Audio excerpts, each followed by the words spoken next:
Hello everyone, welcome to the Carnation academy. My name is Miss Simra. आज से हम एक न्यू सीरीज़ का आगाज़ करने जा रहे हैं जिसमें हम आपकी जो 11th क्लास फर्स्ट ईयर की मैथ्स की न्यू बुक है सिन बोर्ड की, उसको चैप्टर वाइज कवर अप करेंगे। तो आज उसका जो चैप्टर नंबर 1 है जिसका नाम है कॉम्प्लेक्स नंबर, उसका इंट्रोडक्शन करेंगे। देन हम सेकंड लेक्चर में उसकी एक्सरसाइज पर मूव कर जाएंगे। तो आज इंशाल्लाह इस लेक्चर में, इस वीडियो में हम उसका कंप्लीट इंट्रोडक्शन करने की कोशिश करेंगे। ठीक है, तो हम सबसे पहले कॉम्प्लेक्स नंबर को भी पढ़ने से पहले हम ज़रा कुछ चीज़ों को क्लैरिफाई कर लेते हैं, कुछ छोटी छोटी चीज़ें। ठीक है, कि कॉम्प्लेक्स नंबर कैसे बने, या प्रीवियस क्लास में कुछ पढ़ चुके हैं लेकिन बस उसको रिकॉल करने के लिए आपकी मेमोरी को हम कुछ चीज़ों को पढ़ेंगे। तो सबसे पहले हम एक चीज़ पढ़ेंगे जिसको हम बोलते हैं नंबर सिस्टम। ठीक है, अब प्रीवियस क्लास में अभी तक जितने भी नंबर सिस्टम आपने पढ़े हैं उसको थोड़ा सा देखेंगे और समझने की कोशिश करेंगे। तो आपने प्रीवियस क्लास में कुछ नंबर पढ़े थे जिसमें था natural number, whole number, integers, even, odd, prime, composite, rational और इनरैशनल। ठीक है, ये नंबर्स आपने प्रीवियस क्लास से पढ़ते हुए आ रहे हैं। इनको ज़रा समझ लेते हैं कि भाई ये जो नेचुरल नंबर है इनको हम एन से डिनोट करते हैं और मिस इसका सेट बनाते हैं, तो 1 2 3 सो ऑन चलता जाता है। होल नंबर जिसको हम डब्ल्यू से डिनोट करते हैं, इसमें ज़ीरो भी ऐड हो जाता है, 0 1 2 3 सो ऑन चलते रहते हैं। उसके बाद एक कॉन्सेप्ट था इंटीजर जिसको जी कहते थे और जी से डिनोट करते थे। और इंटीजर्स का कॉन्सेप्ट हम क्यों लाए, हमें क्या ज़रूरत पड़ी थी इंटीजर्स को कॉन्सेप्ट इंट्रोड्यूस करवाने की मैथ के अंदर। तो बेटा अभी तक जितने भी सिस्टम थे वो आपके पास पॉजिटिव नंबर्स को शो कर रहे थे, आपके पास नेगेटिव नंबर का कोई कॉन्सेप्ट नहीं था। तो नेगेटिव नंबर्स आपको ज़रूरत रहती है मैथ्स के अंदर, नेगेटिव यानी माइनस का ऑपरेशन परफॉर्म करने के लिए या किसी कैंसिलेशन के लिए या माइनस वैल्यू करने के लिए। तो इस वजह से हमें माइनस के नंबर्स की ज़रूरत थी, तो हमने इंटीजर्स का कॉन्सेप्ट इंट्रोड्यूस करवाया जो 0 से स्टार्ट होता था और राइट हैंड साइड पे पॉजिटिव इंटीजर्स +1 +2 +3 सो ऑन, और लेफ्ट हैंड साइड पे नेगेटिव नंबर्स यानी -1 -2 -3 सो ऑन। ठीक है, ये हमारे पास इंटीजर्स के सेट थे। उसके बाद हमारे पास इवन जिसको हम ई से डिनोट करते हैं और ये हमारे पास मल्टीपल ऑफ 2 है, 2 4 6 8 सो ऑन। ठीक है, इसके बाद हमारे पास और जिसको ओ से डिनोट करते हैं, ये अदर देन मल्टीपल ऑफ 2 होते हैं, यानी 1 3 5 7 सो ऑन। ठीक है, इसके बाद एक कॉन्सेप्ट हमारे पास प्राइम का था जिसको हम पी से डिनोट करते हैं।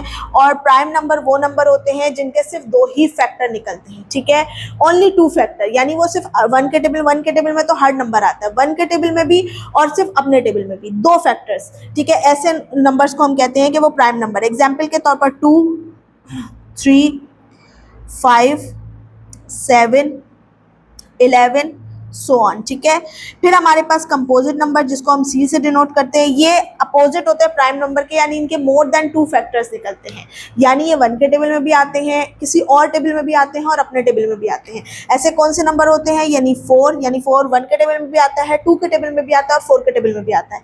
और 6 हो गया, फिर 8 हो गया, फिर 9 हो गया, फिर 10 हो गया, सो ऑन। और ये 9 जो है ये कंपोजिट नंबर है और ये प्राइम नंबर नहीं है। क्यों कंपोजिट नंबर है, क्योंकि बेटा ये 1 के टेबल में भी आता है, 3 के टेबल में भी आता है और 9 के टेबल में भी आता है, इसी वजह से हम इसको कंपोजिट नंबर कहते हैं, प्राइम नंबर नहीं कहते। इसके बाद एक कॉन्सेप्ट था हमारे पास रैशनल का जिसको हम क्यू से डिनोट करते हैं। और रैशनल वो नंबर होते हैं जिनको हम क्यू अपॉन पी की फॉर्म में, पी अपॉन क्यू की फॉर्म में लिख सकते थे। और ये पी अपॉन क्यू क्या है जो आपकी बुक्स के अंदर मौजूद होता है, पी आपके पास है एक नॉमिनेटर और डी क्या है, एक डिनोमिनेटर, सॉरी, ठीक है, एक डिनोमिनेटर है, बट दैट्स इट। ठीक है, ये कंडीशन में आप जब किसी नंबर को एक्सप्रेस करते हैं यानी फ्रैक्शन की फॉर्म में एक्सप्रेस कर सकते हैं, इसको हम बोलते हैं कि ये हमारे पास रैशनल नंबर है। और एक कंडीशन आपकी बुक के अंदर हमेशा लिखी होती है, Q not equal to zero, क्योंकि क्यों आपका डिनोमिनेटर कभी भी जीरो नहीं हो सकता। ऐसा क्यों है मिस?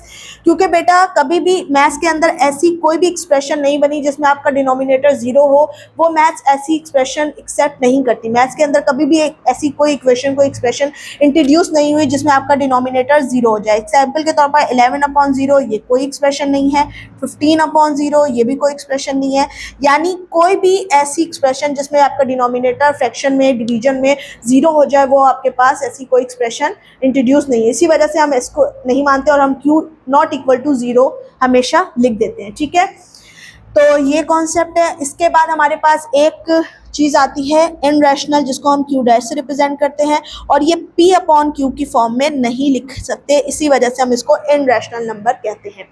बस ये ही आपके नंबर सिस्टम है जो अभी तक आप पढ़ते हुए आ रहे हैं, जो आपको पता है, जिससे आप फेमिलियर हैं। ठीक है, ये रिकॉल करने की ज़रूरत थी। और मिस क्यों थी ये रिकॉल करने की ज़रूरत, क्यों हमने ये पढ़े इस क्लास में? तो बेटा ये सारे के सारे नंबर्स एक नंबर सिस्टम से बिलोंग करते हैं, जिसको मैं बोल रही हूँ कि वो है रियल नंबर सिस्टम। ठीक है, कौन सा नंबर सिस्टम है? Real number system. और रियल नंबर सिस्टम कौन सा नंबर सिस्टम होता है? रियल नंबर वो नंबर होते हैं जिनको हम नंबर लाइन पे एक्सप्रेस कर सकते हैं। नंबर लाइन एग्जाम्पल के तौर पर, जैसे कि अगर मैं यहाँ से एक स्केल बनाना शुरू करूँ, 0, +1, +2, +3 सो ऑन, यहाँ पे -1, -2, -3 सो ऑन। ठीक है, ये हमारे पास एक स्केल है। ठीक है, एक स्केल है जिस पर हम रियल नंबर को लिख सकते हैं, एक्सप्रेस कर सकते हैं, इसको यानी ड्रॉ कर सकते हैं। इसी वजह से हम इसको कह रहे हैं कि ये रियल नंबर है, क्योंकि हम इसको नंबर लाइन पे एक्सप्रेस कर सकते हैं। ये नंबर लाइन है, ठीक है, एक्चुअली में इस पर हम एक्सप्रेस कर सकते हैं। जितने भी सारे नंबर हैं ये रियल नंबर है, और ये रियल नंबर क्यों है? क्योंकि हम इसको नंबर लाइन पे एक्सप्रेस कर सकते हैं। अगर आपके पास नेचुरल है, होल है, इंटीजर्स है, इवन और प्राइम, कंपोजिट, रैशनल, इनरैशनल भी है, तो वो डिवाइड करके फ्रैक्शन में जो भी वैल्यू भी आएगी तो भी आप इसको एक्सप्रेस कर सकते हैं। एग्जाम्पल के पास 0.5 है, तो वो यहाँ पर कहीं पर 0.5, 0 और 1 के बीच में आप इसको एक्सप्रेस कर सकते हैं। तो इसी वजह से हम कह रहे हैं कि सारे के सारे नंबर्स क्या है? रियल नंबर है, क्योंकि हम इसको नंबर लाइन पे एक्सप्रेस कर सकते हैं। तो रियल नंबर का कॉन्सेप्ट क्लियर हो चुका है कि भाई रियल नंबर कौन से नंबर होते हैं जिनको हम नंबर लाइन पे एक्सप्रेस कर सकते हैं। ठीक है, यहाँ तक हमारी रियल नंबर की कहानी खत्म हो गई। हमने रियल नंबर को अच्छी तरह समझ लिया। मैं आप लोगों को इसलिए कह रही हूँ कि जब हम कॉम्प्लेक्स नंबर की बात करेंगे तो हमें ये चीज़ों की ज़रूरत पड़ेगी कि रियल क्या थे, इमेजिनरी क्या थे। इसी वजह से मैंने ये सारे सिस्टम आपको जो है रिकॉल करवा दिए। ठीक है, अब आ जाते हैं मिस, अगर रियल नंबर है तो क्या रियल वर्ल्ड की तरह एक इमेजिनरी वर्ल्ड होता है आपका? ठीक है, ख्वाबों ख्यालों की दुनिया होती है जिसमें हम कभी कभी रह लेते हैं खुश होने के लिए। तो इसी तरह क्या एक इमेजिनरी नंबर्स होते हैं जिस तरह एक इमेजिनरी दुनिया होती है? तो बिल्कुल बेटा, एक इमेजिनरी हमारे पास नंबर्स भी होते हैं। ठीक है, इसको समझने के लिए इस इमेजिनरी, रियल को तो समझ लिया, रियल तो सारे नंबर्स वो जो नंबर लाइन पे आ सकते हैं। इमेजिनरी नंबर्स को समझने के लिए हमें कुछ डिटेल को समझना पड़ेगा। छोटी सी डिटेल है, उसको समझेंगे, उसके बाद हम इस पर बात करेंगे। तो मिस हमारे पास अगर एग्जाम्पल के तौर पर कोई भी एक्सप्रेशन है, जैसे x + 1 = 0, a + 3 = 0, y - 4 = 0। ये सारी की सारी एक्सप्रेशन बिल्कुल सही है, इससे हम सही वैल्यू ड्राइव कर सकते हैं। अगर मैं इधर से x की वैल्यू निकालना चाहूँगी तो ये -1 निकलेगी, अगर a की वैल्यू निकालना चाहूँगी तो -3 निकलेगी, y की वैल्यू निकालना चाहूँगी तो +4 निकलेगी। ठीक है, सही वैल्यू आ गई, क्योंकि हमें पास कोई भी कंफ्यूजन नहीं थी। हमें वेरिएबल की वैल्यू चाहिए थी, और हमने वेरिएबल की वैल्यू के साथ जो भी वैल्यूज जुड़ी हुई थी उनको पुश कर दिया दूसरी साइड पर, तो हमने आराम से ये वेरिएबल की वैल्यू को ड्राइव कर लिया। ठीक है, और वेरिएबल की वैल्यू ड्राइव करने के बाद ये ट्रू वैल्यू आई। अगर हम इस वैल्यू को इसमें पुट करेंगे तो हमारे पास बिल्कुल एक सही एग्जाम्पल भी आ जाएगी। एग्जाम्पल के तौर पर अगर मैं यहाँ पर -1 = -1, ये कैंसिल हो जाएगा, तो ये 0 = 0। बिल्कुल सही, हाँ भाई ठीक है ना, यहाँ से भी कैंसिल हो गया, यहाँ से भी बिल्कुल 0 = ठीक है, यानी left hand side right hand side के बिल्कुल बराबर में हमें शो कर रहा है। ठीक है, ऐसे इक्वेशंस को सॉल्व करना बहुत आसान है। ठीक है, अब कुछ इक्वेशंस जो आपकी बुक के अंदर लिखी हुई है उसको ज़रा समझ लेते हैं। यहाँ पर x² + 1 = 0, x4 plus 4 is equal to 0। दो इक्वेशंस ये हैं। अब ये मेरा 0 जो है ना, थोड़ा सा सही बना देती हूँ, ठीक है। फिर आ गया मेरे पास x square plus x plus 1 is equal to 0, x square plus 5x plus 10 is equal to 0। अच्छा, पहली बात तो ये कौन सी इक्वेशंस हैं? अब ये सिंपल इक्वेशंस नहीं है, ठीक है। जब सिंपल वेरिएबल्स होते हैं जिनके ऊपर कोई पावर नहीं होती, उनको मालूम करना, उनकी वैल्यू मालूम करना, प्रूव करना बहुत आसान होता है। लेकिन जब भी हमारे पास ऐसी इक्वेशंस आती हैं तो ये सिंपल इक्वेशन नहीं होती। कौन सी इक्वेशन होती हैं? ये क्वाड्रिक इक्वेशंस होती हैं, ठीक है। क्वाड्रिक इक्वेशन आप पढ़ चुके हैं, उससे अच्छी तरह आप फेमिलियर हैं उस चीज़ से, ठीक है। क्वाड्रिक इक्वेशन मींस कैसे हुई बेटा? जब भी वेरिएबल के ऊपर पावर आ जाती है तो वो क्वाड्रिक इक्वेशन में चेंज हो जाती है, ठीक है। ये बात क्लियर है कि जब भी हमारे पास वेरिएबल के ऊपर पावर आ जाती है तो वो सिंपल इक्वेशन नहीं, सिंपल एक्सप्रेशन नहीं रहती, वो क्वाड्रिक इक्वेशन बन जाती है। अब क्वाड्रिक इक्वेशन की पावर्स होती हैं, ठीक है, यानी ये सेकंड पावर की क्वाड्रिक इक्वेशन है, ये फोर्थ पावर की, ये सेकंड 3 4 5 6 सो ऑन होती है, लेकिन है ये क्वाड्रिक इक्वेशन, ठीक है।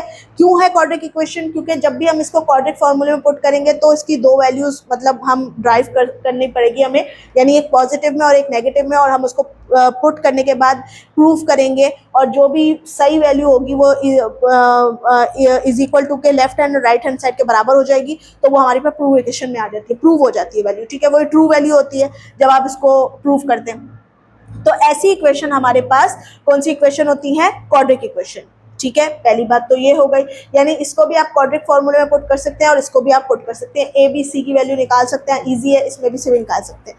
पहली बात तो ये हो गई। अच्छा, अब जरा इक्वेशंस की बात करते हैं कि भाई ये x plus 1 is equal to 0 की जरा बात करते हैं, ठीक है, और या x 4 plus 4 is equal to 0 की बात करते हैं।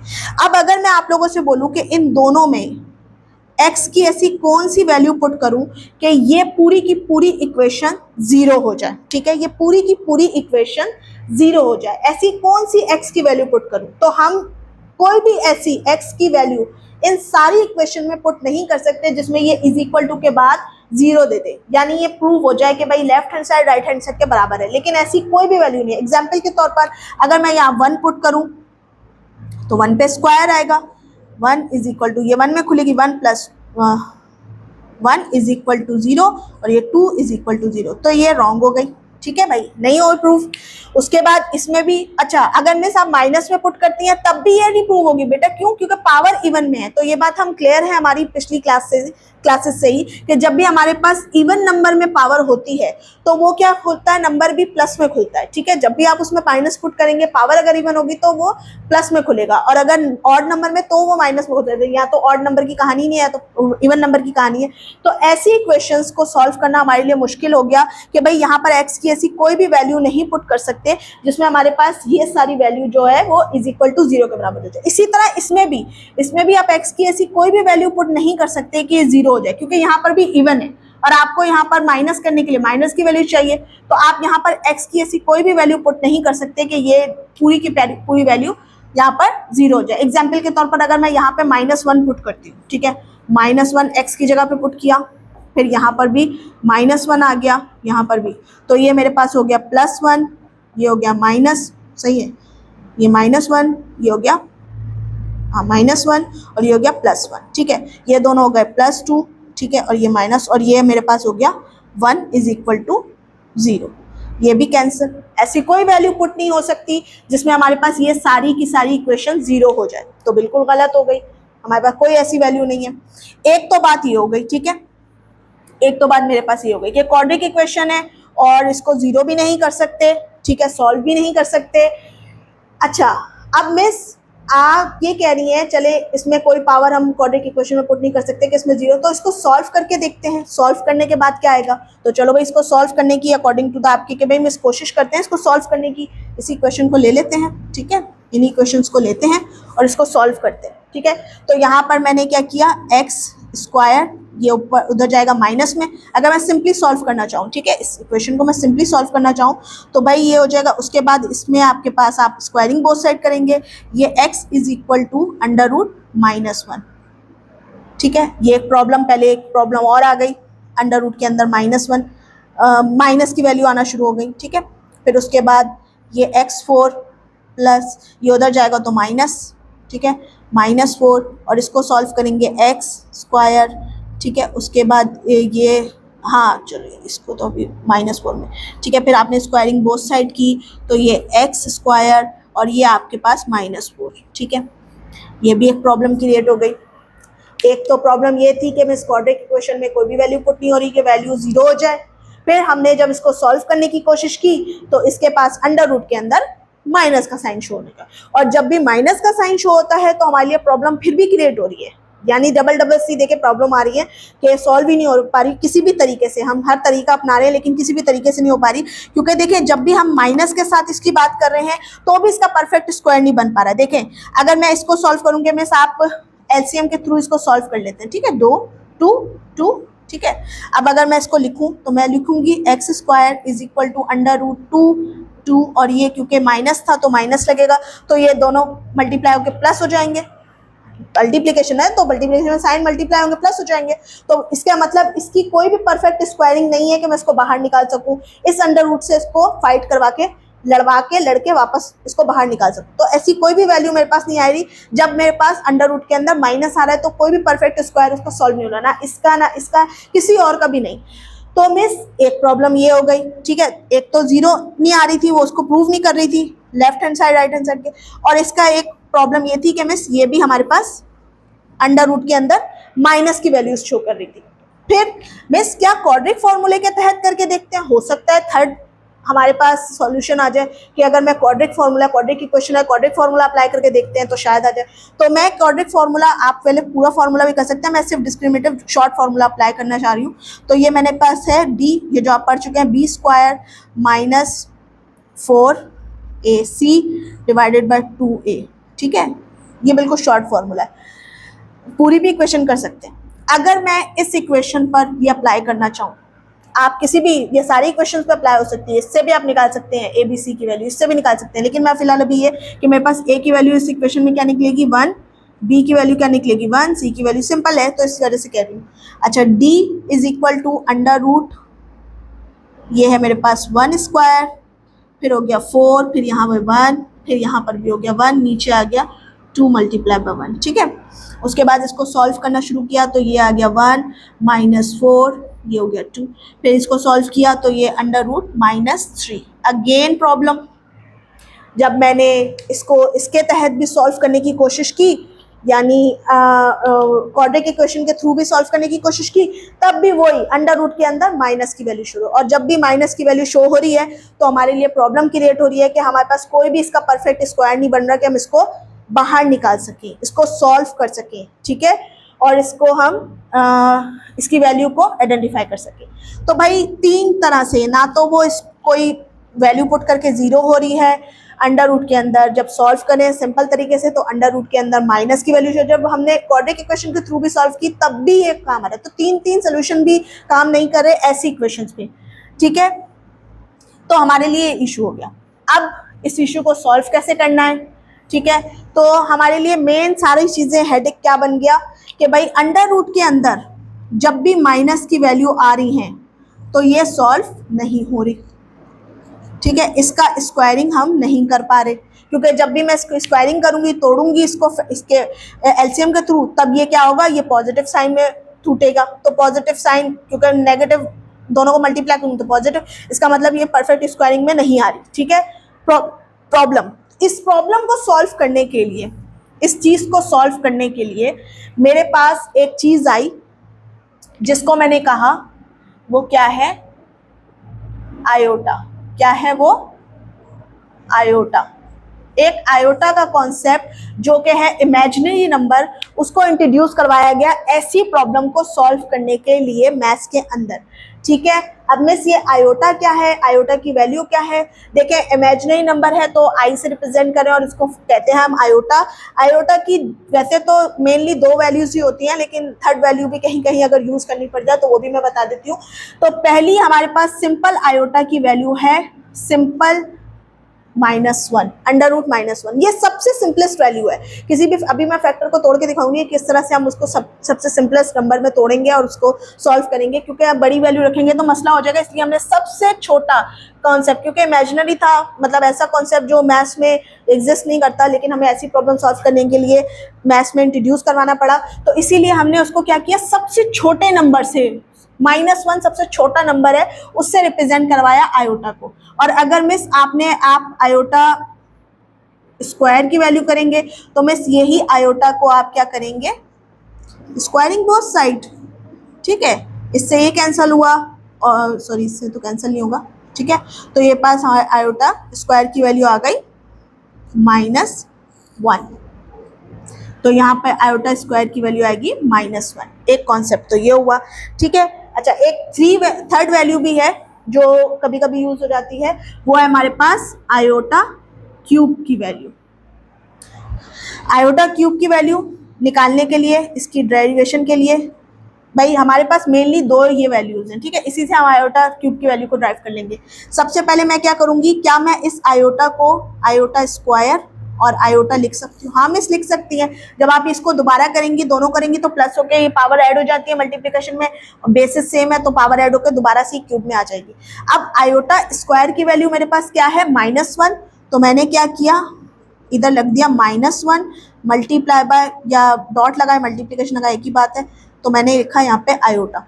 सिंपल, यहाँ पर ये मल्टीप्लाई होके -1 से क्या हो गया, आयोटा, सॉरी, और ये मेरे पास आयोटा क्यूब आ गया। सिंपल, यहाँ पर आयोटा क्यूब की वैल्यू निकलेगी माइनस आयोटा। ये 3 वैल्यू बस आपको याद रखनी है, यही आपकी मैथ्स के अंदर यूज होंगी और इसी को हम यूज करेंगे बार बार। तो मिस क्या हुआ, किस तरह से वो हुआ, अगर मैं इस नंबर्स को देखूं तो मेरे पास एक्स स्क्वायर, ये उधर जाके -1 हुआ, ठीक है, -1 हुआ, और जब मैंने इसको सॉल्व करने की कोशिश की तो ये अंडर रूट और ये भी माइनस अंडर रूट, ठीक है, तो मेरे पास स्क्वायर की वैल्यू निकल आई और इसको मैं रिप्लेस कर दूंगी किससे, आयोटा से, तो मैंने आयोटा से रिप्लेस कर दिया, ठीक है। सिंपल, इस तरह की वैल्यूज को सॉल्व करने के लिए मेरे पास ये कॉन्सेप्ट इंट्रोड्यूस हुआ। उसके बाद अगर मैं इसकी बात करूं तो ये भी सॉल्व हो जाएगा, ये भी सॉल्व हो जाएगा, ये भी सॉल्व हो जाएगा। अगर मेरे पास अंडर रूट के अंदर, जैसे कि अभी मैंने एक ये वाली इक्वेशन सॉल्व की थी, तो मेरे पास ये अंडर रूट के अंदर अगर मैं बात करूं तो -4 एग्जाम्पल के तौर पर यहाँ पर इस इक्वेशन के थ्रू -4 आ रहा था, तो -4 को सॉल्व करने के लिए ये वाली इक्वेशन की, सेकंड इक्वेशन की बात कर रहे हैं, ठीक है, सेकंड इक्वेशन की यानी एक्स स्क्वायर की, तो मेरे पास यहाँ पर था अंडर रूट। अब मैं इस सिंपलेस्ट इसको निकालने के लिए, इसका 4 का परफेक्ट स्क्वायर करने के लिए मैं क्या करूँगी, सिंपल क्या करूँगी, -1, ठीक है, और ये ऐसे लिख सकती हूँ, ये डॉट है, ये मल्टीप्लिकेशन को शो कर रहा है, या इसको सिंपल मल्टीप्लिकेशन भी लिख सकते हैं, ठीक है। सिंपली मैंने क्या किया, इसको माइनस में तोड़ दिया, बस इसका फैक्टर्स को कर दिया, ठीक है, दोबारा करूंगी तो ये -4 ही है। अब क्या करूंगी, अब तो मैं इसको चेंज कर सकती हूँ ना, अब मैं इसको कर सकती हूँ अकॉर्डिंग टू द वो एलसीएम के थ्रू, ठीक है, 4 2 2, ठीक है। अब ये हो गया मिस -1 एज इट इज रहा, 2 मल्टीप्लाई बाय 2, और मिस जब आपने इसको किया तो -1 अपनी जगह रहा, 2 के ऊपर स्क्वायर आ गया, ये स्क्वायर लड़के बाहर आ गया, तो ये 2 अंडर रूट -1 रह गया। अब कितना आसान हो गया ना, ये अंडर रूट के अंदर माइनस को सॉल्व करना, छोटे फैक्टर से सॉल्व कर दिया मैंने, ठीक है। और क्योंकि ये मेरे पास इसकी वैल्यू है आयोटा की, तो मैंने लगा दिया यहाँ पर 2 आयोटा, ठीक है, आंसर। सिंपलेस्ट फॉर्म हो गई, सबसे ज़्यादा आसान काम हो गया कि मुझे जब भी अंडर रूट के अंदर माइनस के साथ वैल्यूज शो हो रही है तो मैं उसको आसानी के साथ सॉल्व करके बाहर निकाल सकती हूँ। तो ये चीज़ें सॉल्व करने के लिए, इस चीज़ों को क्लियर करने के लिए मुझे ये आयोटा की ज़रूरत पड़ी। एक इमेजिनरी नंबर है, ये एक इमेजिनरी नंबर है।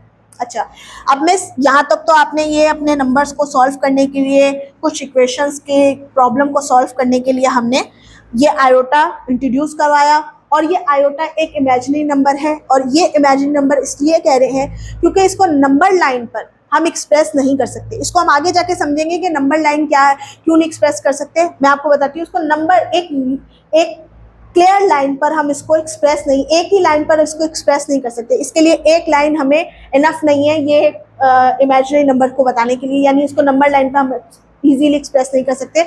और इसको इसलिए करने, इस वजह से हम इसको इमेजिनरी नंबर कह रहे हैं कि हम नंबर लाइन पे इसको नहीं बता सकते। रियल नंबर को हम इजीली नंबर लाइन पर डिस्क्राइब कर सकते हैं, इसी वजह से हम उसको कह रहे हैं कि वो रियल नंबर है। ठीक है, इसी वजह से ये चीज़ें हमने कॉन्सेप्ट इंट्रोड्यूस करवाया इस तरह की क्वाड्रेटिक इक्वेशन को सॉल्व करने के लिए, या अंडर रूट के अंदर माइनस की वैल्यूज को सॉल्व करने के लिए। ठीक है, यहाँ तक का कॉन्सेप्ट क्लियर हुआ इमेजिनरी नंबर का।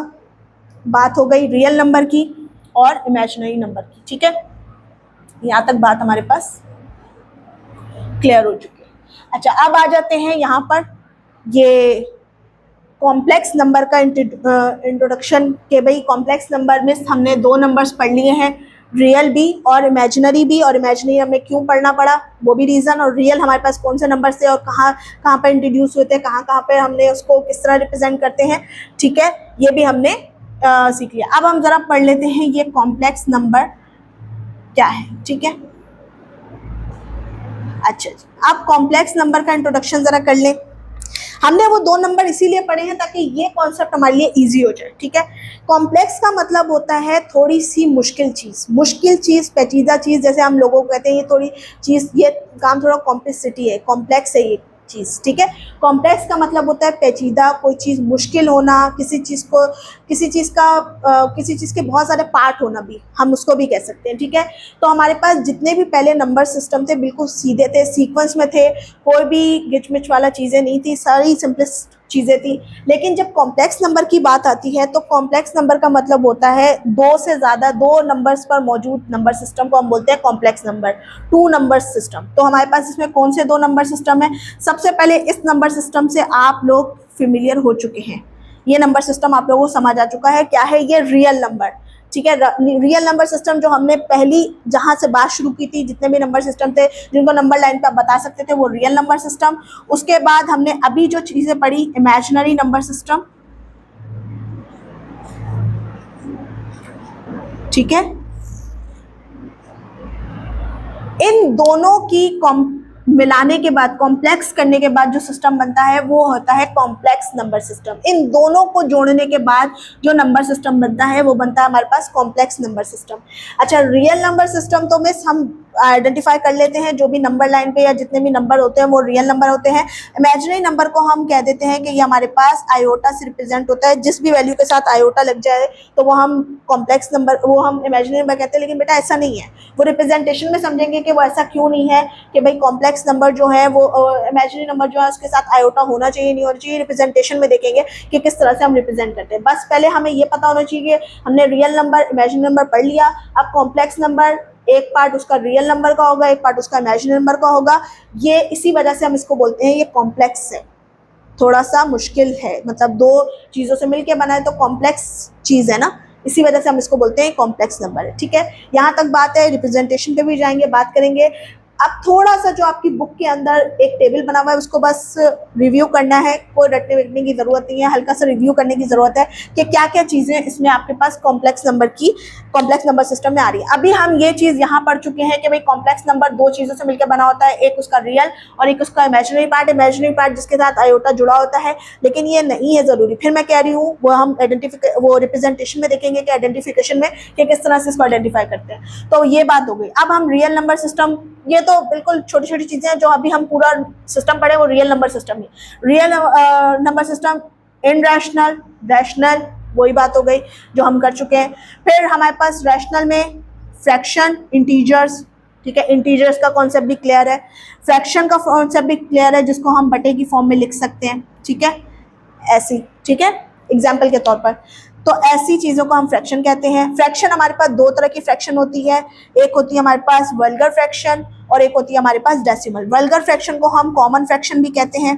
ठीक है, कॉमन फ्रैक्शन बोले, वल्गर फ्रैक्शन बोले, एक ही बात है। और डेसिमल, वल्गर फ्रैक्शन वो होती है, सिंपलेस्ट एक चीज़ है भाई, जो जिसकी डिनोमिनेटर और नॉमिनेटर दोनों ही कोई नेचुरल नंबर होंगे। वो हमारे पास क्या कहलाएगी, वल्गर फ्रैक्शन कहलाएगी। नेचुरल नंबर होने चाहिए, डिनोमिनेटर और नोमिनेटर दोनों नेचुरल नंबर होंगे तो वो हमारे पास वल्गर फ्रैक्शन कहलाएगी। अब नेचुरल नंबर में कोई भी नंबर हो, कोई भी नंबर हो, हमें मैटर नहीं करा, हम ये कह रहे हैं कि भाई दोनों में अगर नेचुरल नंबर आ गए तो वो वल्गर या कॉमन फ्रैक्शन होगी, ठीक है, कॉमनली ऐसी फ्रैक्शंस होती हैं। उसके बाद decimal fraction. Miss decimal fraction क्या है भाई? डेसिमल फ्रैक्शन से एक बात समझ आ रही है मिस, पॉइंट। बिल्कुल सही है बात कि भाई पॉइंट में जो चीज है मिस वो हमारे पास डेसिमल फ्रैक्शन है, बिल्कुल सही। अगर मिस मैं ये बोलूं कि ये मेरे पास एक डेसिमल फ्रैक्शन है, बिल्कुल सही। अगर मैं मिस ये बोलूं ये मेरे पास एक डेसिमल फ्रैक्शन है, बिल्कुल सही। अगर मैं ये बोलूं मेरे पास ये एक डेसिमल फ्रैक्शन है तो बिल्कुल सही होगी मिस, जहां पर पॉइंट लगेगा वो एक डेसिमल फ्रैक्शन होगी, बिल्कुल सही। लेकिन एक और बस पॉइंट को इस तरह आइडेंटिफाई करने की जरूरत है। अगर मैं इस पॉइंट को खत्म करूं फ्रैक्शन की फॉर्म में, इस पॉइंट को लेकर आऊं तो मिस यहाँ पर आप करेंगी 0.9 है ना, इसके नीचे आप फ्रैक्शन खींचेंगी, पॉइंट का ये 1 लगेगा, पॉइंट हटेगा तो ये एक, पॉइंट के बाद जितने डिजिट होते हैं उतने जीरो आप लगाते हो ना, तो ये आपका एक जीरो यहाँ पर आएगा 9/10। अगर मैं इसको सॉल्व करूं तो इसको सॉल्व करने के बाद यहाँ पर आ जाएगा 100, ये आ जाएगा आपके पास 18/100। उसके बाद यहाँ पे सॉल्व करेंगे मिस तो ये आ जाएगा आपके पास 0.102 और ये सॉल्व करने के बाद आपके पास आएगा 1102/1000, ठीक है। इस तरह की बात हो जाएगी, सिंपल। मैंने उसको बस फ्रैक्शन से मतलब पॉइंट से हटाया और फ्रैक्शन की फॉर्म में लेकर आई तो मुझे इस तरह की चीजें देखने को मिल गई। इस तरह भी बात सही है, लेकिन जरा इस तरह देखते हैं कि क्या हमारे पास डेसिमल फ्रैक्शन में एक बात कॉमन निकल के आ रही है कि जब भी हम डेसिमल फ्रैक्शन को सॉल्व करते हैं, उसको फ्रैक्शन की फॉर्म में लेकर आते हैं तो हमें हमेशा 10 के मल्टीपल्स मिलते हैं। 10 मिलता है, 100 मिलता है, 1000, 10,000 सो ऑन, यानी 10 के मल्टीपल्स मिलते हैं, ठीक है। ये बात हमें सिर्फ डेसिमल फ्रैक्शन में एक बात याद रखने की जरूरत है। इस तरह भी बात सही है, जब डेसिमल को सॉल्व करेंगे तो हमारे पास मल्टीपल ऑफ 10 निकल के आएंगे, ठीक है। सिर्फ ये बात आपको डेसिमल फ्रैक्शन में याद करने की जरूरत है, और वल्गर फ्रैक्शन तो समझ आ गया। अब जरा इंटीजर्स का सिर्फ एक रिव्यू करते हैं। इंटीजर्स हमें पता है 0 से स्टार्ट होने वाले एक स्केल है, राइट साइड पे पॉजिटिव, लेफ्ट साइड पे नेगेटिव नंबर्स चलते हैं, ठीक है। पॉजिटिव नंबर्स में अगर मैं ये लिखना चाहूँ तो क्या मैं ये लिख सकती हूँ कि मेरे पास prime number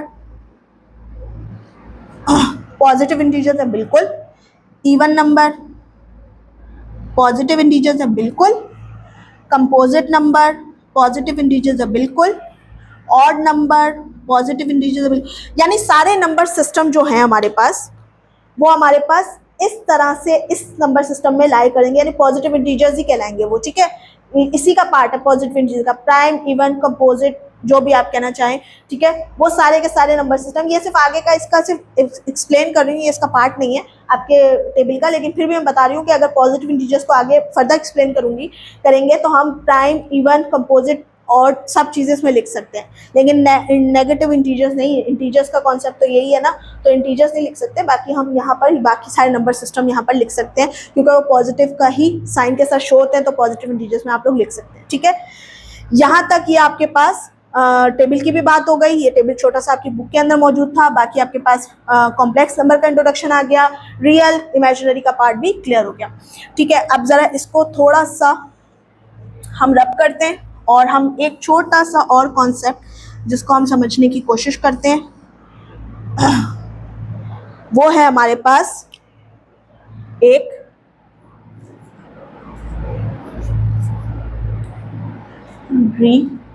representation of the complex number, ठीक है। Representation of the complex number. किस तरह से उसको रिप्रेजेंट करेंगे, किस तरह से उसको हम आइडेंटिफाई करेंगे, किस तरह से हम उसको लिखेंगे। तो सबसे पहले हम जरा इसकी बात कर लेते हैं। देखिए हमारे पास कॉम्प्लेक्स नंबर जो है ना वो हमारे पास दो पार्ट से मिलके बने। ये बात तो आपको पता है ना कि उसका एक रियल पार्ट है, एक इमेजिनरी पार्ट है। तो उसको लिखने के लिए भी हमें एक प्रॉपर एक्सप्रेशन की ज़रूरत है जिसमें हम उसके सारे पार्ट्स को अच्छी से एक्सप्रेस कर सके, पता चल सके कि ये हमारे पास एक कॉम्प्लेक्स नंबर, एक सिंपल नंबर सिस्टम नहीं है। ठीक है, तो हमारे पास जब भी हम इसको रिप्रेजेंट करते हैं तो जी से रिप्रेजेंट करते हैं, और आपकी बुक के अंदर जो एक्सप्रेशन है वो है a प्लस आयोटा बी। फिर किसी किसी बुक्स के अंदर x प्लस आयोटा y भी होता है। दोनों ही एक्सप्रेशन बिल्कुल सही है, दोनों ही बात बिल्कुल सही और दुरुस्त है कि भाई हमारे पास इस तरह हो इस तरह हो, बात एक ही है। जी से हम इसको रिप्रेजेंट करते हैं कॉम्प्लेक्स नंबर को, और उसका जो पहला पार्ट होता है जिसको हम बोलते हैं a बोले या x बोले, वो हमारे पास रियल पार्ट को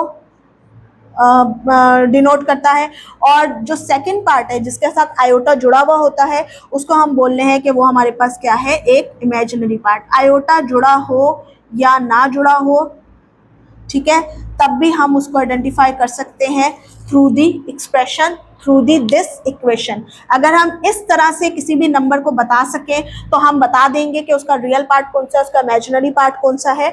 आयोटा हो ना हो ये हमें फर्क नहीं पड़ रहा। ठीक है, इस तरह से हमें इसको कोई भी हमें इस पर इफेक्ट नहीं कर रहा। ठीक है, अब ज़रा बात कर लेते हैं इसके रियल और इमेजिनरी पार्ट को किस तरह से और कैसे हम इसको एक्सप्लेन कर सकते हैं, किस तरह से हम बता सकते हैं। ठीक है, तो अगर मैं इसको यूं लिखूं, ठीक है, अच्छा इसकी एग्जांपल भी करके दिखा देते हैं। जैसे कि एग्जांपल के तौर पर ये आपके पास 4 आयोटा, तो हम इस तरह से इसको लिख सकते हैं। यानी जो पहला पार्ट है वो आपके पास रियल है और जो सेकंड पार्ट है वो आपके पास इमेजिनरी, क्योंकि उसके आयोटा जुड़ा, आयोटा नहीं भी हो तब भी, अगर वो हो तो हम तब भी उसको एक्सप्लेन कर सकते हैं, लेकिन अभी इस सिचुएशन में तो लगा हुआ है तो हम इसको बता रहे हैं।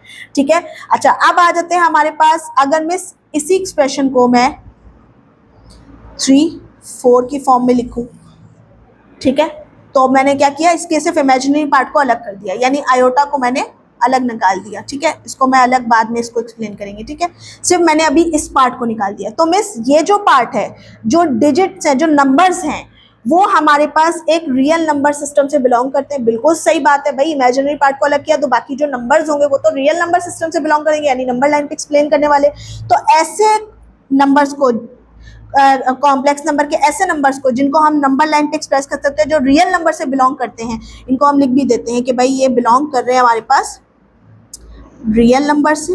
ठीक है, और इनको हम कहते हैं, ये क्या है हमारे पास, सी है। क्या है हमारे पास, कॉम्प्लेक्स नंबर है, तो इसलिए हम इसको सी बोल रहे हैं। जो भी रियल पार्ट होता है, रियल नंबर्स होते हैं कॉम्प्लेक्स नंबर के, उनको हम बोलते हैं सी, और वो बिलोंग करते हैं आपके पास रियल नंबर से। किससे बिलोंग करते हैं, आपके पास रियल नंबर से बिलोंग करते हैं। ठीक है, यहाँ तक बात हो गई। तो मिस आयोटा की वैल्यू तो हमें पता है, तो हम आयोटा को तो अगर अलग भी लिखें तब भी हमें बात पता है कि आयोटा की वैल्यू होती है √-1। ठीक है, लिख सकते हैं। और अगर आयोटा स्क्वायर की बात हो रही है तो वो -1 होगा, और अगर आयोटा क्यूब की बात हो रही है तो वो माइनस आयोटा होगा। ठीक है, ये बात हमें पता है, तो हमें इसको करने की जरूरत नहीं, इसको डिफाइन करने की जरूरत नहीं। हम सिर्फ इसको रियल पार्ट को कह रहे हैं कि वो सी है और वो बिलोंग करता है रियल नंबर से। बिल्कुल सही, इसको नंबर लाइन में बता सकते हैं, तो इसका मतलब वो सब रियल नंबर है। ठीक है, यहाँ तक बात हो गई। अच्छा अब बात कर लेते हैं थोड़ी सी एक और कॉन्सेप्ट की, जिसमें हमारे पास रिकॉग्नाइजेशन आ जाती है कि भाई रिकॉग्नाइजेशन ऑफ कॉम्प्लेक्स नंबर। तो भाई इसी का आगे पार्ट है। मैं यही बात कह रही हूँ ना कि हमें आइडेंटिफाई करने की ज़रूरत नहीं है। अगर हम इस एक्सप्रेशन में किसी भी नंबर्स को लिख देंगे तो हमें पता चल जाएगा कि उसका इमेजिनरी और रियल पार्ट कौन सा है। हमें उसको लिखने की ऐसी ज़रूरत नहीं है कि उसके साथ आयोटा जुड़ा हो। ठीक है, एग्जाम्पल के तौर पर अगर मैंने वही बात लिखी 3 4 आयोटा, वही एग्जाम्पल लिख देती हूँ दोबारा चले। तो मिस अगर मैं इसको यूँ लिख दूँ, ठीक है, 3 और 4, तो बिल्कुल सही। ठीक है, ये इससे भी मुझे पता चल जाएगा आयोटा जुड़ा हुआ ना जुड़ा हुआ, तो हम इसको देख लेंगे कि भाई ये जो 3 है ये इसका रियल है और ये जो है इसका इमेजिनरी पार्ट है। तो जो रियल पार्ट है इसका 3, इसको मैं RE बोलूँ तो भी सही होगा। हाँ मिस, रियल नंबर है तो आर ही बोल सकते हैं, रियल नंबर से बिलोंग कर रहा है। और जो 4 है इसका वो इमेजिनरी नंबर है, तो इसको मैं बोलूँगी MIM, बस दैट्स इट, बात खत्म। ये रिकॉग्नाइजेशन ऑफ कॉम्प्लेक्स नंबर है, बस कुछ भी नहीं। इसके नंबर्स को रिकॉग्नाइज करना कि आयोटा मौजूद हो नहीं हो तब भी हम इसको आइडेंटिफाई कर सकते हैं। ठीक है, तो हमारे पास ये हो गई क्या, recognisation of the complex number. ठीक है, अच्छा एक और आगे कॉन्सेप्ट देखते हैं कि भाई आगे कौन कौन से कॉन्सेप्ट, ये मेरी बुक से निकल गया था तो ये मैंने यहाँ पर रख लिया। ठीक है, ऑपरेशंस भी हैं इसके, वो भी परफॉर्म करने वाले हैं। ठीक है, अच्छा उसके बाद आ रहा है, ठीक है हाँ, अब आ जाते हैं हमारे पास एक चीज़, इक्वालिटी ऑफ कॉम्प्लेक्स नंबर। ठीक है, एक कॉन्सेप्ट है हमारे पास छोटा सा ही, इक्वालिटी ऑफ कॉम्प्लेक्स नंबर। ठीक है, इक्वालिटी ऑफ कॉम्प्लेक्स नंबर। ठीक है, अच्छा ये रूल क्या बताता है, ये सिर्फ एक ही चीज़ बताता है। ठीक है, हमें आइडेंटिफिकेशन रिप्रेजेंटेशन आ गई तो हमें ये बात क्लियर हो गई। इक्वालिटी ऑफ कॉम्प्लेक्स नंबर हमें ये बताता है कि दो कॉम्प्लेक्स नंबर एक ही कंडीशन में इक्वल होंगे जब उनके रियल प्लस इमेजिनरी पार्ट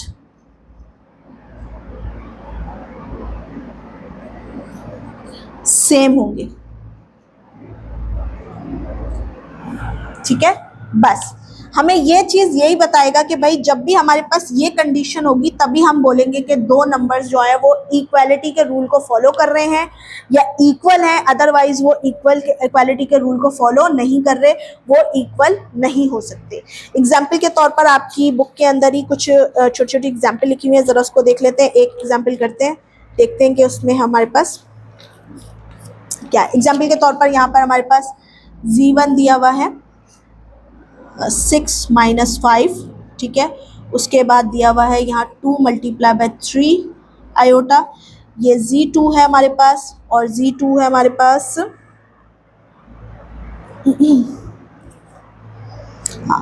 7 - 2 और यहाँ पर है प्लस और उसके बाद है 6 √- 1। ठीक है, ये आपके पास दो कॉम्प्लेक्स नंबर है जिनको हम इक्वालिटी के रूल को फॉलो, पहले मैं इसको सॉल्व कर लेती हूँ। ठीक है, इसको सॉल्व करने के बाद Z1, ठीक है, ये आ जाएगा 6 - 1 5 और उसके बाद ये आ जाएगा मेरे पास -6 आयोटा। ठीक है, और अगर मैं इसको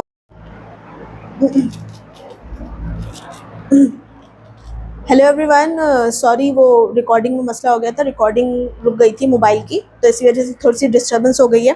ठीक है, लेकिन हम वहीं से कंटिन्यू करते हैं जहाँ से हमने छोड़ा था। हमने कहा था कि हम इक्वालिटी ऑफ कॉम्प्लेक्स नंबर पे बात कर रहे थे, जहाँ पर हम कह रहे हैं कि दो कॉम्प्लेक्स नंबर इक्वल उसी कंडीशन में होंगे जहाँ पे रियल प्लस इमेजिनरी पार्ट उसका सेम हो जाएगा।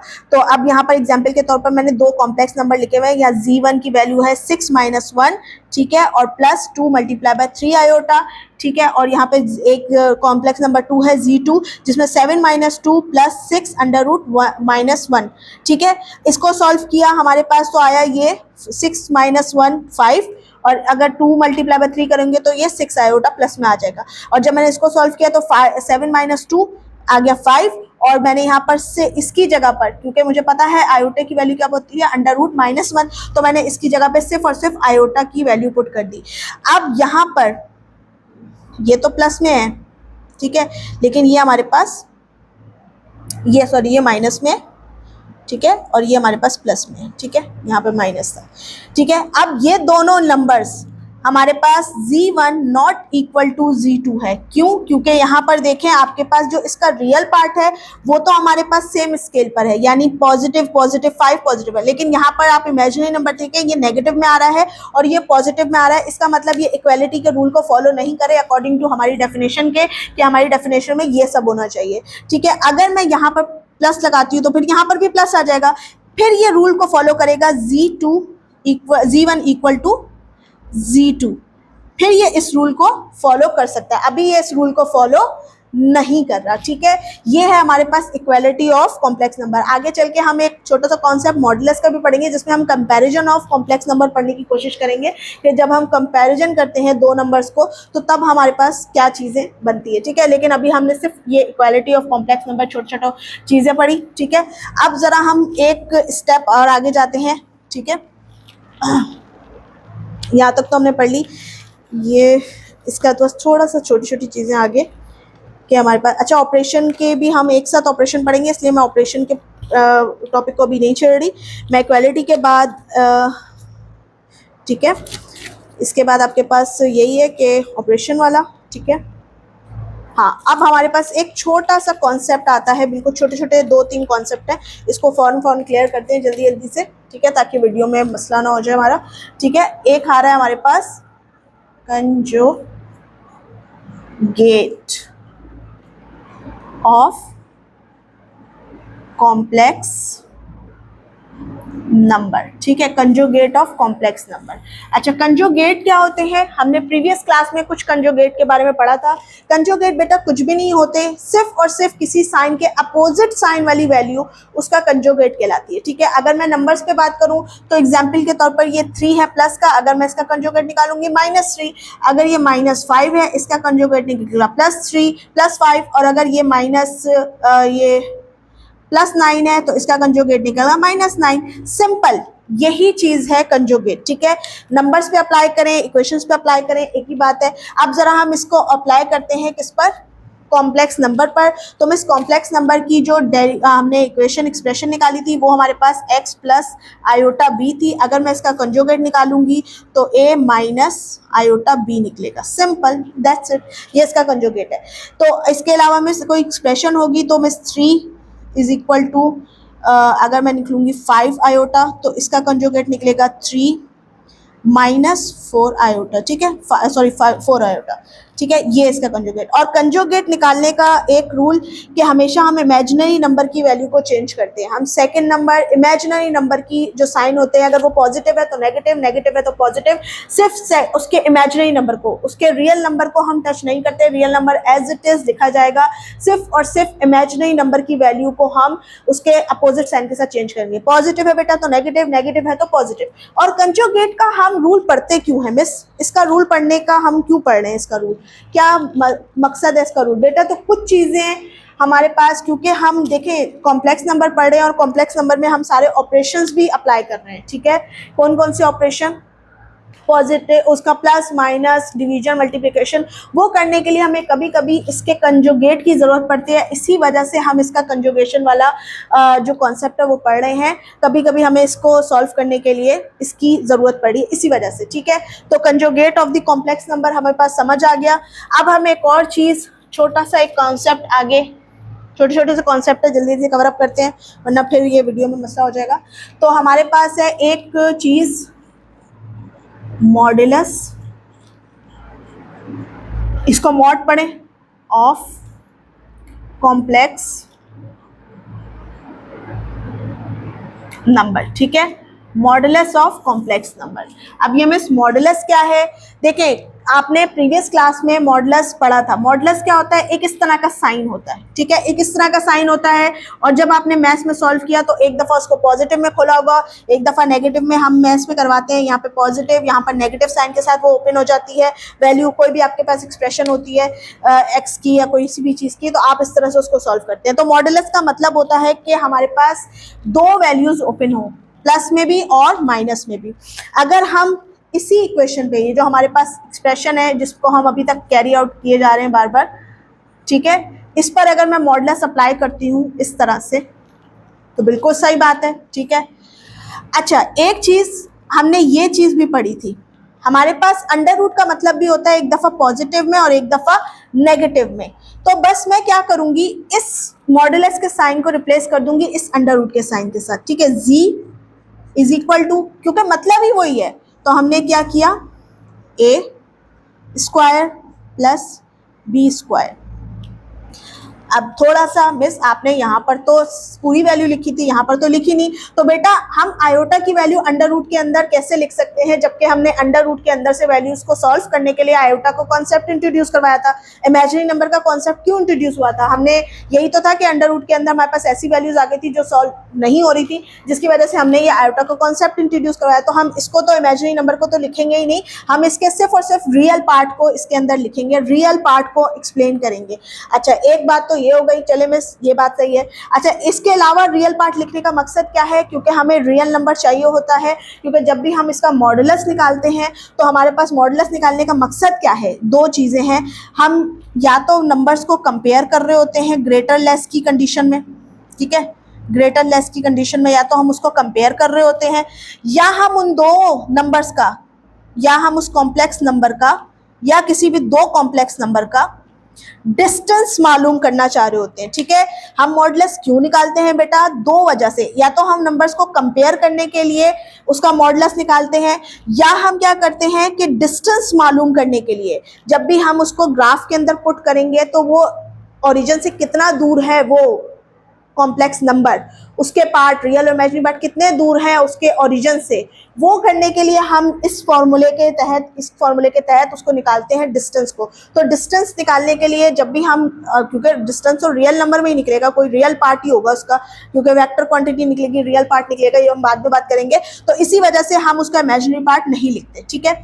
अच्छा मिस, ये तो बात फिर भी ठीक हो गई, चले आपने ये भी कर लिया, ये भी बात सही कर ली, ये भी बात सही हो गई, तो मिस हम ये क्यों लिख रहे हैं, ये अभी तो स्क्वायर की कोई बात ही नहीं थी, स्क्वायर तो बेटा जब भी हम, आपने देखा होगा कि जब भी हम कोई वेक्टरली या हम ग्राफिकली किसी वैल्यूज को रिप्रेजेंट करते हैं, ठीक है, और ट्रायंगल की फॉर्म में, अभी थोड़ा समझ लेके मैं, ये ट्रायंगल क्या है, ये क्या कह रही हैं आप, देखें जब भी हम ग्राफ में किसी को पुट करते हैं ना, यानी ग्राफ यानी इस तरह का होगा, एक वर्टिकल एक हॉरिजॉन्टल एक्स एक्सिस होगा, तो जब भी हम ग्राफ में एक्स को या वाई को भी, जब हम एक्स और वाई का भी ग्राफ बनाते थे तो हम उसकी दो वैल्यूज को जैसे पुट करते थे, तो जहाँ पर वो दो वैल्यूज जहाँ पर मैच कर रही होती थी ना, तो वहाँ से हम ओरिजिन से डिस्टेंस निकाल के उसके ट्राइंगल की फॉर्म में उसका एरिया मालूम कर लेते थे, ठीक है। तो इसी वजह से ये ट्राइंगल निकालने के लिए, ये ट्राइंगल के एरिया को मालूम करने के लिए, ये इस तरह की चीज़ों को या इसके डिस्टेंस को मालूम करने के लिए हमें सिर्फ और सिर्फ क्या करना पड़ रहा है, ये स्क्वायर लगाना पड़ रहा है अकॉर्डिंग टू द हाइपोटेनियस, ठीक है, क्योंकि हम हाइपोटेनियस थ्योरम पे काम करते हैं, बेस स्क्वायर प्लस हाँ परपेंडिकुलर। तो बस ये करने के लिए ना हम ये हाइपोटेनियस वाले फॉर्मूले को पाइथागोरस थ्योरम वाले फॉर्मूले को अप्लाई करने के लिए, बस ये इतना इसका डिटेल में जाने की ज़रूरत नहीं है कि क्यों अप्लाई हो रहा है, किस लिए अप्लाई हो रहा है, बस ये कि हमें इन दो ग्राफ में जब भी हम दो पॉइंट के डिस्टेंस को निकालते हैं तो हमें ये बात पता है कि हम एक उसका रिजल्टेंट वेक्टर निकालते हैं, और रिजल्टेंट वेक्टर निकालने के बाद हम उसका ओरिजिन से, क्योंकि रिजल्टेंट वेक्टर क्या बताता है, ओरिजिन से डिस्टेंस ही तो बताता है आपका, आप चाहे उसको वेक्टर क्वांटिटीज़ में पढ़ें, आप उसको फिजिक्स में पढ़ें या आप उसको मैथ्स में पढ़ें, तो आप यही तो करते हैं कि उसका रिजल्टेंट वेक्टर क्या होता है, जो ओरिजिन से उसका डिस्टेंस होता है, वो निकालने के लिए आप पाइथागोरस थ्योरम अप्लाई करते हैं। बस ये इस चीज़ को अप्लाई करना है, और आपका दो जो इमेजिनरी और रियल पार्ट है उसका ओरिजिन से डिस्टेंस आपको मालूम पड़ जाएगा। तो इसी वजह से हम ये मॉडुलस का कॉन्सेप्ट जो है ये हम देखते हैं। इसके लिए एक एग्जाम्पल भी है, जैसे कि आपके पास एक कॉम्प्लेक्स नंबर है जिसमें आपके पास 6 + 8 आयोटा है, ठीक है। तो मिस हमने क्या किया, यही काम कर लिया, ठीक है, आयोटा हम लिखते नहीं है, तो मैंने 6 पर स्क्वायर किया प्लस 8 पर स्क्वायर किया, ठीक है। उसके बाद मैंने क्या किया, 36 + 64, इसका स्क्वायर ओपन होगा ना, 8 8 ज़ा 64 होता है ना, और ये मैंने क्या किया, ये मैंने 100, और जब मैंने इसको सॉल्व किया तो ये 10 में मेरे पास आंसर आ गया। ये 10 जो है ये डिस्टेंस बता रहा है आपको कि दो जो कॉम्प्लेक्स नंबर हैं, जो कॉम्प्लेक्स नंबर के दोनों पार्ट है वो एक दूसरे से कितने डिस्टेंस पर हैं ऑन दी ग्राफ, ठीक है। बस ये कॉन्सेप्ट छोटा सा है जो हमें समझना है मॉडुलस का, ठीक है। अच्छा, इसको इतनी डिटेल में करने की ज़रूरत नहीं होती, क्योंकि ये छोटी छोटी चीज़ें हैं जो आपको बस पता होनी चाहिए, ठीक है। अच्छा, अब आ जाते हैं एक छोटा सा बिल्कुल लाइट सा कॉन्सेप्ट जिसको हमें अभी करना है, और वो है, इससे आगे का ये भी मतलब कर देती हूँ, ठीक है। वो है हमारे पास, हाँ, जियो, ठीक है।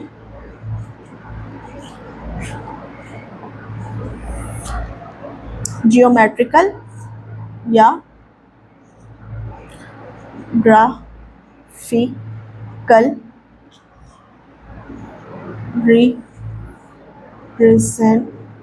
रिप्रेजेंटेशन ऑफ कॉम्प्लेक्स नंबर, ठीक है। बस ये एक छोटी सी चीज़ है, बस वो मॉडुलस का कॉन्सेप्ट कहाँ पे अप्लाई हो रहा है और किस तरह से हम उसको देख रहे हैं, ये बात हम ज़रा ग्राफ के थ्रू समझने की कोशिश करेंगे। देखें, आपके पास जो आपकी कॉम्प्लेक्स नंबर है ना, उसको आप ग्राफ में शो कर सकते हैं, नो डाउट, लेकिन हमें उसको ग्राफ में शो करवाने के लिए हमें एक लाइन की ज़रूरत नहीं है। जैसे कि मैंने ये बात पहले भी की थी कि हमारे पास कॉम्प्लेक्स नंबर जो होते हैं वो दो चीज़ों से मिलकर बने होते हैं, एक उसका रियल पार्ट होता है, एक इसका इमेजिनरी पार्ट होता है। रियल पार्ट वो जिसको हम नंबर लाइन पर यानी एक ही लाइन पर एक्सप्लेन कर सकते हैं, और जो उसका इमेजिनरी पार्ट होता है वो भी उसके साथ जुड़ा हुआ होता है कॉम्प्लेक्स नंबर का, जिसको डिफाइन करने के लिए, बताने के लिए, यानी इस पूरे कॉम्प्लेक्स नंबर को, जो कॉम्प्लेक्स नंबर का पूरा पार्ट है यानी z is equal to a plus iota B, यानी उसका रियल प्लस इमेजिनरी पार्ट को बताने के लिए मुझे अब एक लाइन, एक नंबर लाइन की ज़रूरत नहीं है, एक पूरे ग्राफ यानी पूरे कोऑर्डिनेट सिस्टम की ज़रूरत है। और वो कोऑर्डिनेट सिस्टम क्या होता है, जैसे कि अगर आपने ग्राफ जब पढ़ा था तो उसमें एक्स और वाई दो वैल्यूज़ पढ़ते थे ना, वो दो वैल्यूज़ इसी वजह से तो थी कि आपके पास उस ग्राफ में पुट करने के लिए आपको दो वैल्यूज़ दी जाती थी कि एक्स भी कोऑर्डिनेट और वाई भी कोऑर्डिनेट। इसी तरह से हमारे पास ये कॉम्प्लेक्स नंबर भी इसी तरह डिफाइन होगा। यानी अगर मैं आपकी बात करूँ तो आपका ग्राफ सिस्टम कुछ इस तरह से होता है, ठीक है। ये आपके पास पॉजिटिव एक्स एक्सिस, ये नेगेटिव एक्स एक्सिस, ये आपके पास पॉजिटिव वाई एक्सिस और ये नेगेटिव वाई एक्सिस, ठीक है। और ये आपके पास आपका क्या होता है बेटा, ओरिजिन होता है ओ, ठीक है, ये आपका ओरिजिन हो गया। अब बस ये बात याद रखनी है कि जो आपका रियल पार्ट है, ठीक है, वो आपके एक्स एक्सिस पे आ जाता है, और जो आपका इमेजिनरी पार्ट है वो आपके वाई एक्सिस पे आ जाता है, ठीक है। बस ये बात आपको याद रखनी है। अच्छा मिस, अब हम इसको करेंगे कैसे? एग्जाम्पल के तौर पर यहाँ पर मेरे पास 1 2 3 4 5 6, ये 7 हो गया, 1 2 3 4 5 6 और ये 7 हो गया। यहाँ पर 1 2 3 4 5 6, यहाँ पर 1 -1 -2 -3 -4, इसको थोड़ा सा बना देते हैं, -5 -6, ठीक है, बस, ठीक है। अच्छा, अब क्या करना है, हमें कोई भी नंबर मिलेगा तो हम उसका रियल पार्ट एक्स एक्सिस पर और जो उसका इमेजिनरी पार्ट है वाई एक्सिस पर बताएंगे। और ये बात आपको पता है कि क्योंकि ये पूरा कॉम्प्लेक्स नंबर है ना, ठीक है, एक कॉम्प्लेक्स चीज़ है, एक दो पार्ट से मिलकर बना है, तो इसको एक्सप्लेन करने के लिए आपको ना तो एक हॉरिजॉन्टल लाइन काम करेगी ना एक वर्टिकल लाइन काम करेगी, आपको एक पूरा कोऑर्डिनेट सिस्टम चाहिए। और ये पता है आपको कि मिस ये फर्स्ट कोऑर्डिनेट होता है, ये सेकंड कोऑर्डिनेट होता है, ये थर्ड कोऑर्डिनेट होता है और ये फोर्थ कोऑर्डिनेट होता है। ये तो बच्चों वाला कॉन्सेप्ट है, पता है, पिछली क्लास में बहुत ग्राफ किया है तो उसमें पता चल गया। तो इसमें मिस मेरे पास दोनों चीज़ें, दोनों एक्स और वाई दोनों पॉजिटिव हो जाते हैं। इसमें मेरे पास x नेगेटिव और y पॉजिटिव रहता है, ठीक है। इसमें मेरे पास x नेगेटिव और मेरा y भी नेगेटिव हो जाता है, ठीक है। और इधर मेरे पास क्या होता है, मेरा x पॉजिटिव और मेरा y नेगेटिव रहता है। बस ये आपके पास, अब उसके हिसाब से आपके जो कॉम्प्लेक्स नंबर है वो भी आपके according to the coordinate system को किस कोऑर्डिनेट में लाई कर रहे हैं वो भी हमारे लिए ज़रूरी है। एग्जाम्पल के तौर पर मैं यहाँ पर लिखती हूँ, ये मेरे पास एक कॉम्प्लेक्स नंबर है, ठीक है, और ये मेरे पास 3 4 आयोटा है, ठीक है। तो ये बात हमें पता है कि मिस यहाँ पर जो 3 है वो कहीं पर यहाँ पर होगा, क्योंकि ये देखें ना, अब मैं रब कर देती हूँ, मैं आपको बताती हूँ एक्सप्लेन करके कि यहाँ पर देखें ना, ये हमारे पास ये तो बात पता है कि रियल पार्ट एक्स एक्सिस पे होगा, तो ये आपके पास आ गया किस पर, 3 पर। और क्योंकि ये 4 है, आयोटा तो अभी लिख नहीं दिया, उसके रियल पार्ट को सिर्फ एक्सप्लेन कर पाते हैं हम किसी भी नंबर्स पर, तो हमने ये देख लिया कि ये हमारे पास जो 4 है ये हमारे पास कहाँ जा रहा है, यहाँ पर, ठीक है। ये बनाई लाइन, ये बनाई सिंपल, ये पॉइंट जहाँ पर ये दोनों आपस में मैच कर गए, ये हमारे पास क्या कहलाएंगे, इनके ऑर्डर पेयर, यानी हमारे पास ए और बी कहलाएंगे। और इसको हम सिंपल पॉइंट भी कह सकते हैं या ऑर्डर पेयर भी कह सकते हैं। जहाँ पर ये दोनों पॉइंट आपस में मिल जाएंगे वो हमें बताएगा कि यहाँ पर ये इस कोऑर्डिनेट में लाई करते हैं, ठीक है, यानी फर्स्ट कोऑर्डिनेट पे लाई करते हैं। और अगर ये सेकंड में आए, थर्ड पे आए, तो एक ही उसके हिसाब से बात चलेगी, ठीक है। एक बात तो ये हो गई। इसी में ज़रा हम एक और कॉन्सेप्ट, इसी ये चीज़ जो चल रही है इसी में ज़रा हम एक और कॉन्सेप्ट, इसकी वेक्टर रिप्रेजेंटेशन को देख लेते हैं बस। ठीक है, ये एक छोटा सा टॉपिक है वेक्टर रिप्रेजेंटेशन। भाई देखिए ये बात हमारे पास क्लियर है कि क्योंकि हमारे पास ये एक कोऑर्डिनेट पर हम इसको ग्राफ में एक्सप्लेन कर सकते हैं, ग्राफिकली इसको बता सकते हैं। ठीक है, तो हम इसी चीज़ के अंदर इसकी वेक्टर रिप्रेजेंटेशन भी कर सकते हैं। वेक्टर रिप्रेजेंटेशन क्या होती है? डायरेक्शन को बताती है। ठीक है, यही बात है ना कि वेक्टर क्या होता है, जब भी हम क्वांटिटीज़ पढ़ते हैं, जब वेक्टर की क्वांटिटीज़ पढ़ते हैं तो उसके पास मैग्नीट्यूड भी होता है, यूनिट भी होता है और उसकी डायरेक्शन भी होती है। अब इसके पास मैग्नीट्यूड तो है, ठीक है, ये क्या है, इसके मैग्नीट्यूड ही तो है।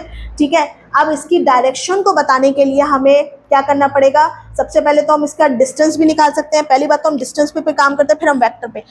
अब मिस अगर मुझे फॉर्मूले के तहत तो मैं निकाल सकती हूँ, ठीक है, निकाल सकता हूँ a square plus B square. ये क्या है? ये इसका डिस्टेंस ही तो बताएगा, इजी ही तो बताएगा। ठीक है, क्योंकि ये a और b, यहाँ पर ये इसका a है, ये b है और ये इसका a है। ठीक है, ये बोले या बोले, ये बोले, एक ही बात है। अब ये क्या बताएगा? ये इसका ओरिजिन से डिस्टेंस बताएगा। तो मैं सिंपल यहाँ से एक चीज़ ये खींचती हूँ जो ये मुझे बताता है कि ये कितना ओरिजिन से दूर है। ये इसका x पर ये कितना दूर है, ये y पर कितना दूर है, ये इसका ओरिजिन से ये वाली जो रिजल्टेंट वेक्टर है जिसको हम बोलते हैं फिजिक्स में, ये हमें रिजल्टेंट वेक्टर बताता है कि ये चीज़ कितनी दूर है आपकी ओरिजिन से और आपका रिजल्टेंट कितना दूर है। ठीक है, ये कितना डिस्टेंस है। यही चीज़ को हम इससे भी कर सकते हैं, इससे भी कर सकते हैं। ठीक है, ये हमारा जी ही है यहाँ पर। ठीक है बेटा, बस ये छोटी छोटी चीज़ें हैं जो पता होनी चाहिए।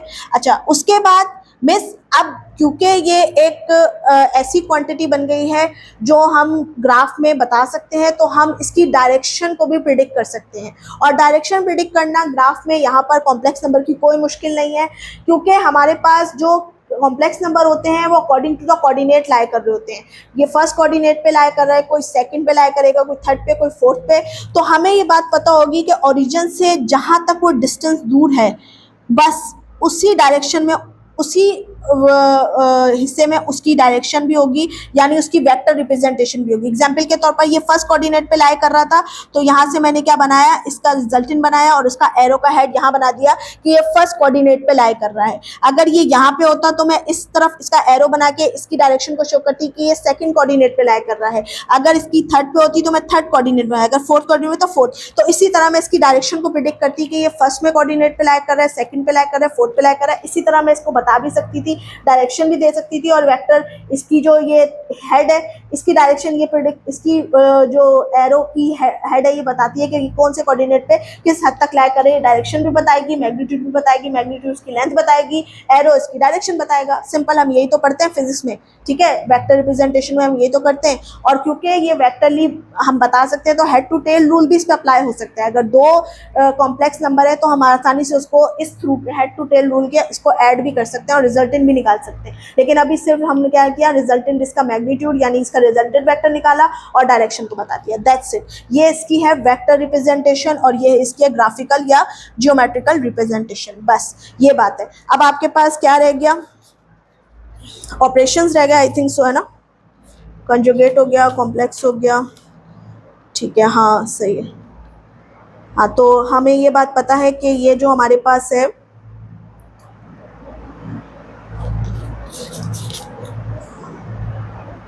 अच्छा, और ये जो डायग्राम है जिसके हम थ्रू वेक्टर रिप्रेजेंटेशन या इसके मैग्नीट्यूड को बता देते हैं, तो ये हमारे पास क्या कहलाती है? आर्गेंट